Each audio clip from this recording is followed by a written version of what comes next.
You may or may not be familiar with this term expansion, but in the past 10 years, expansion, specifically with real estate teams and real estate organizations, has become incredibly popular.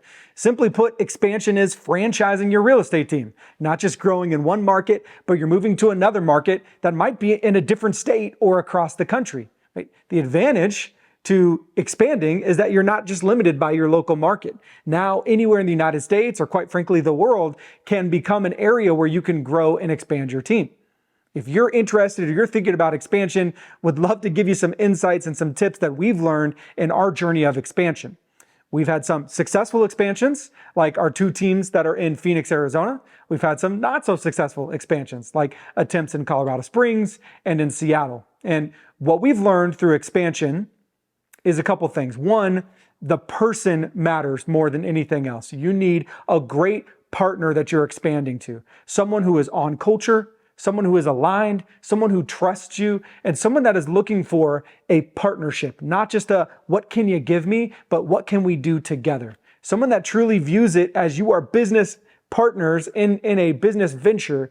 You're gonna have a way better likelihood of success than someone who's just sitting back and saying, gimme, gimme, gimme, right? Secondarily, that person needs to be already running in the direction that you're running, right? If that person has to do a 90-degree turn or a 180-degree turn to align with the way you do business, it's going to be really hard to help them succeed, let alone have them teach others underneath them to succeed, right? But if you find someone who's already doing business the way you're doing business, already running in the same direction, you're going to have a higher likelihood of success.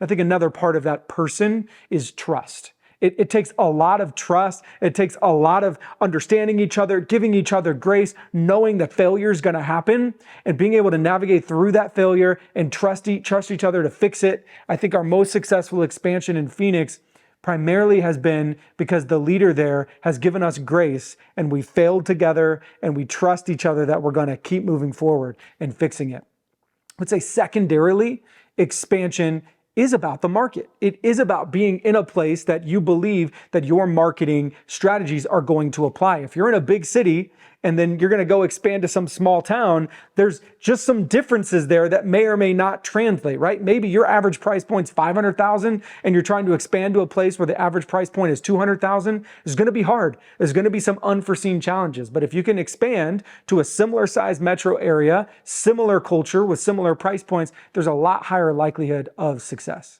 I will say, just finally with expansion, the benefit of expansion is that it forces you as a team owner to think about, how do I add value without just walking around, without just being there, without just being the person that's in the office all the time. It absolutely makes your organization better, not just for the value that you're providing to the teams that aren't here locally, but to the value that you're providing locally.